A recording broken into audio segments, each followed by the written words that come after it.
Welcome to the Learning Pines YouTube. We hope this video helps. In this video, I will show how to Little Mac Smash Ultimate Easy Guide. Start by mastering dash attack timing and short hop aerial combos to apply relentless pressure. Focus on conditioning with jabs and tilts, then bait grabs and punish with KO smashes. Use ledge invulnerability smartly and avoid prolonged air fights. Keep reads simple and capitalize on opening with down tilt into up smash. Dial in fundamentals by drilling dash to jab follow-ups and short hop neutral air resets. Practice down tilt into up smash conversions on a training target and learn spacing for maximum KO potential. Work on ledge options like get up attack and double ledge stall to avoid gimping. Warm up with reactionary grabs after conditioning opponents with repeated jabs and tilts, then finish with a strong smash.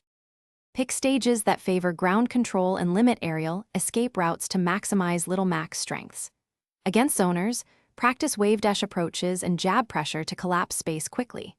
Versus aerial heavy foes, keep grounded and bait unsafe landings for punishes. Adapt spacing per matchup and prioritize stage control. An early ledge trap can swing momentum. Always respect opponents' burst options and punish mistakes decisively. Thanks for watching. Consider subscribing if we helped you.